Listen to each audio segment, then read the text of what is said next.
好多人都有問我點解咁中意西班牙。咁其實我同西班牙咧10年前就已經結緣啦。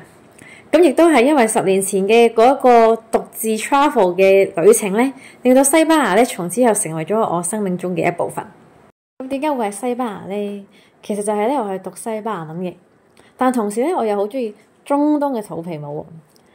咁我知道呢個西班牙呢個嘅文化咧，佢係有受到阿拉伯文化嘅影響。我就好想去一探究竟佢哋兩個文化之間咧點樣去互相融合咧，亦都想去體驗當地嘅生活。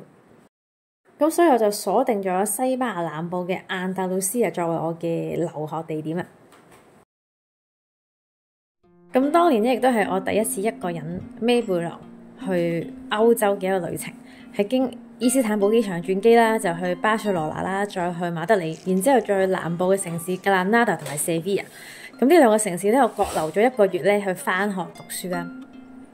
其後咧就再去參觀其他嘅城市，甚至去埋北非嘅摩洛哥。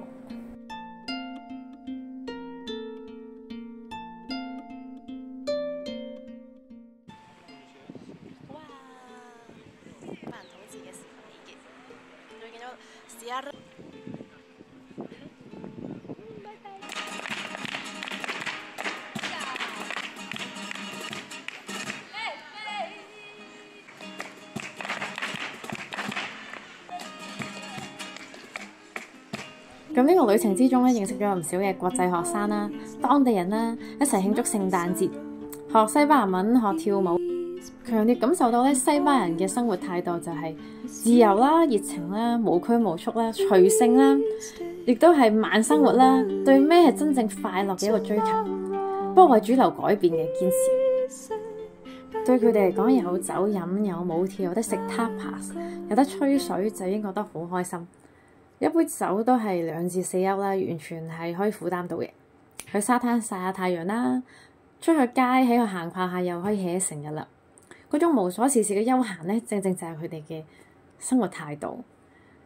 工作只係生活中嘅一部分，而唔係全部。而佢哋對於音樂啦、藝術啦、美食嘅堅持咧，亦都好令到我去認識到另一種嘅生活方式。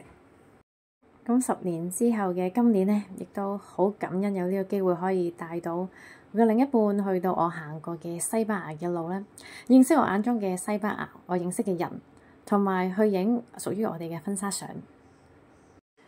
年輕時嘅流浪確實係生命中嘅養分，佢可以令到你更加去認識自己，更加定位將來要行嘅路。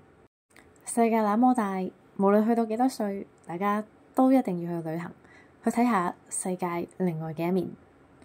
Adios，ciao。